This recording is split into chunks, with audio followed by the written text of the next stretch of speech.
Welcome back to Shorter Recaps. In today's video, we will be recapping a movie titled John Carter, which is released in 2012. Before we begin, don't forget to like and subscribe to our channel for more videos like this, and tell us what movies to recap in the comments. The movie opens with a narration that tells of the planet Mars, or also known as Barsoom, that is dying. One primary cause of it is the moving city of Zodonga, which sucks the planet's energy and leaves destruction in its wake. Zodonga is currently fighting with another city called Helium, until one day while they are in battle, Zodonga's leader, Sabthan, is cornered in a sandstorm when suddenly a bolt of blue light disintegrates Helium's ships and warriors. 3 men stand before Sabthan. They are called Tharns, who serve the goddess. The leader, Matai Shang, gives Sab the weapon and says that the goddess wants him to have it to conquer Barsoom. Meanwhile, in 1881 New York City, a man named John Carter is being pursued by another man but manages to lose him. He goes into a building to send a telegraph to his nephew, Edgar Burroughs. John tells Ed to come to see him immediately, so Ed travels to John's large mansion where his lawyer explains that John suddenly died and left everything to Ed, including his private journal. After the lawyer leaves, Ed begins to read the journal. In it, John asks him to believe this wondrous story that begins in Arizona, after the Civil War. John, who is an accomplished former captain in the Confederate Army, is looking for a cave gold that has the marking of a spider. Suddenly, a few army men capture him as Colonel Powell of the cavalry tries to force Cart to fight the Apaches with them. John refuses to cooperate, and after failing to escape a few times, he tricks a cell guard and rides Colonel Powell's horse to escape. Powell and his man chase John, but are forced to come to stop when they notice an Apache war band stopping John. Both sides are armed, wary, and cannot understand each other. Then, a gunfight starts and John plans to flee, but when Colonel Powell is shot, he returns to help him. The two escape to a small cave. The Apache approach them but quickly runs away when they see something above the cave. John goes to see what they saw and notices the spider symbol carved on the rock face. John travels into the cave to investigate after leaving Powell near the entrance. He discovers a chamber with weird symbols and gold-lined walls and roof. He found his golden cave. Powell warns John of a Thurn man behind him wielding a knife that appeared out of nowhere. Carter manages to shoot the Thurn and finds that he's holding a blue glowing pendant and tries to chant something. Carter picks it up and repeats the words he overheard, and he finds himself transported to a foreign desert. Carter tries to walk but struggles as he appears to be significantly lighter. He takes a few minutes to figure it out before walking over to a nearby hill and discovering a nest of eggs with alien babies hatching from them. He is going to leave when he sees a bunch of green aliens that look like the adult version of the babies approaching. They are armed with rifles, and when they notice Carter, they shoot him until the leader orders the others to halt. The leader greets Carter by laying down his sword and rifle. There is a language barrier, but the two manage to give their names. The alien's name is Tarkus, and he is the leader, or Jeddik, of the tribe. Tars, knowing that John is special, tell him to jump again. John jumps to get Tars' weapons but is overpowered by Tars' tribe. Tars tells them to stop and they collect the hatched babies, killing the unhatched ones and taking John to their village in the ruins of a city. John knows he's in a strange place, and the only way to get home is the blue medallion that now sits on Tars' chest. The Thark's females fight to get a baby, and John, who is treated like one of them, is given to a female named Sola, whom others seem to disregard. Tars introduces John as Virginia, as he thought that was his name, and tells him to jump but John refuses. He is then thrown in a pit to be bathed and cared for like the other babies. Sola gives him a liquid called the voice of Barsoom, and suddenly, he can understand everything they're saying. The Jeddik of Helium, Tardos Mors, arrives at his palace in Helium with his entourage to her daughter, Dea Thoris, practicing a speech. She shows them her research creation, a device that generates a weak blue ray, similar to Sab's weapon. She calls it the 9th ray, and the others are impressed, but a disguised Thurn sneakily ruins the device. Tardos says that they don't have any more time to research new weapons, as Sabthan had given his condition for a truce, which is to marry Dea. Dea refuses as it means she'll lose her ability to research anything, but she is pressured to do it to save Helium. Back in the Thark's village, John meets a big, dog-like creature named Woola that follows him around very quickly as he escapes. John, who is trying to get back the medallion, feels annoyed and accidentally jumps nearby a Thark party. Woola catches up to him from the bottom and gets beaten up by the Tharks there, prompting John to jump down and defend it. He accidentally kills a Thark in one blow, proving his strength and also ability to jump high to the Tharks. They demand someone take responsibility, so they choose Sola, his guardian who they think let John escape. The next day, they brand Sola in front of John as a punishment. Sola is warned that her next offense is the last as there is no room for another brand on her skin. That day, the Tharks take cover when one of them warns of a flying craft. They are Zodonga and Helium's battleships, fighting in the skies as the Tharks bet on the battle's result. The ships close in and engage in combat, including Dea, who fights Sab then. Tars explains the battle to John when he sees Dea and thinks that she is human like him. He jumps and rescues her just as she's about to fall down the ships. He then helps her fight the Zodangans, and the Tharks start betting on John's victory as a craft crashes down and Sab's army leaves. Afterwards, Tars makes John his right arms or Dotar Soyat for his victory and gives him Dea as his prize. John refuses and says he doesn't fight for anyone, but Tars pushes him by saying he can't guarantee Dea's safety if he refuses.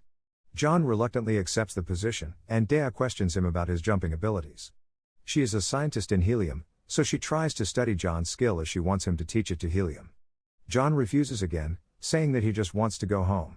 He tries explaining his home to Dea, but she thinks he's either crazy or lying, as that environment has ceased to exist there for thousands of years. They then figure out that John is from Earth or Jasum, and he is surprised to find out that he's actually on Mars or Barsoom. As John traveled between the worlds, Dea assumes that he's a Thurn, and brings him to the Thark's temple to figure out how to take him home. Sola tries to stop them as it's forbidden to enter, but they don't care and read the ancient markings on the walls instead. They figure that they need to go to the gates of Is. When 3 Tharks enter and apprehend them. One of them, Tars' rival Tal Hajus, suggests throwing them into the arena to fight to the death. Tars is reluctant, and John encourages him to help them escape as he found out that Sola is Tars' daughter. He agrees with the condition that Sola must always go with John, and lets them escape.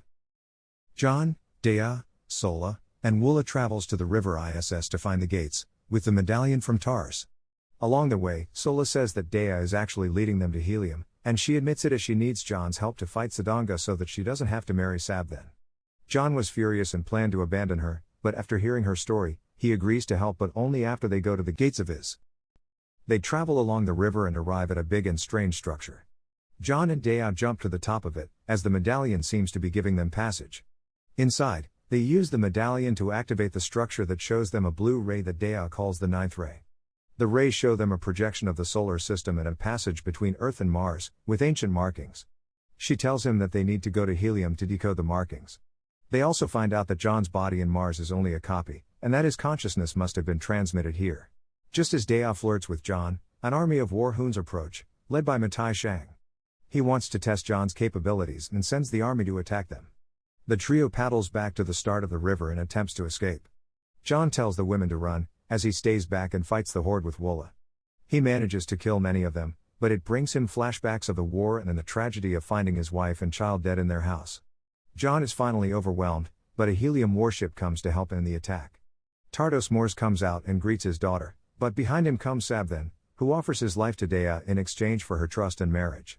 She almost kills him, but stops and tells them to care for the wounded John and Zodanga. John wakes up in a guarded room, but the Zodangan guards laugh at him, and a Helium warrior, Kantos Khan, explains that he is in Zodanga. He then tells John to take him hostage, and they put on an act to escape the Zodangan guards. John then jumps to a tower and takes them to Dea's room, who is preparing for her marriage ceremony. She dismisses everyone in the room and asks John to fight for Helium again. He refuses, and she finally knows that his heart belongs to another when she sees his ring. Dea then admits she knows how he can go home, and makes him recite the enchantment as Sab and his men approach. Just before the last word, they barge in, but John is already gone. Thinking he went back to Earth, she goes with Sab to proceed to their wedding. Actually, John is just hiding above the room and leaves. He gets zapped with a blue ray by the chamber matron, who turns out to be Matai Shang in disguise. He then brings John around Zodanga, telling him that the Therns and Seb are planning to ambush and ruin Helium after the wedding has finished tonight, as the theirs are planning for the end of Mars. He also reveals that Dea will be killed as she knows too much about the 9th ray. As Matai plans to bring John back to captivity, Woola ambushes him and disables his restraint on John. John escapes on a Zodangan small plane and crash lands nearby Sola. He plans to fight the Zodangan army, but he needs the Thark's help, so he flies back to the Thark's village. There, he finds that Tal Hajus is the Jeddak now, and he throws John and Sola in a dungeon. There, John meets a beaten Tars Tarkus, who is upset at John for bringing Sola back. The Tharks then throw them into the arena, where they release 2 giant white apes. Sola causes a distraction from the audience's seat, and John manages to kill both apes. As the Tharks cheer for him, he challenges Tal for a battle and beheads him in one stroke. John is now the Jeddak of the Tharks, and he inspires the Tharks to help Helium fight Zodanga. Unfortunately, as they arrive in Zodanga, they find that the city is mostly empty and unguarded. Apparently, Most of the Zidongan warriors are waiting to ambush the wedding in Helium. John figures that they need to fly in airships in order to make it in time, but Tars insists that Tharks don't fly. John decides to fly to Helium on his own and crashes in just as the wedding ceremony is about to finish. Everyone is shocked and Matai tells Sab to launch the attack signal. The Zidongan and Heliumite warriors fight, and with the 9th ray on Zidonga's side, Helium is losing. Suddenly, an airship crashes in and Tharks rush out of it, fighting the Zidongan army. Matai tries to escape but the medallion is recovered by John. Meanwhile, Sab then is killed by the blue ray weapon that he cherishes so much. The Zodangans have lost, and John decides to propose to Dea. They immediately get married with the cheers of both Heliumites and Tharks surrounding them. That night, John feels restless but decides that Mars is his home, so he throws away his medallion. As he returns to his room, a guard wants to thank him but he turns out to be Matai Shang, who sends John back to Earth using his own medallion. John wakes up in the cave where it's all empty now. He regrets tossing away his own medallion, as he now can't go back to his home. John's story continues as he writes his years of searching for the medallion until he recovers one in the Orkney Island. He plans a way to go back to Mars undisturbed, as he knows he's being monitored by the Tharns. He instructs to be buried in a tomb that can only be opened from the inside and entrusts its safety to Ed, saying that he is the key. Ed then goes to the tomb and tries the password, which succeeds to open the tomb which is empty. However, behind him, there is a Tharn waiting to attack before suddenly they are attacked first by none other than John. Apparently, it's all a trap to lure the Tharn there so that John can take their medallion. John plans to go to Mars for real this time and instructs Ed to take care of his body on Earth. John takes the medallion and heads inside to finally return to his home, Barsoom. That is all for today's recap. Thanks for watching, and see you on our next video.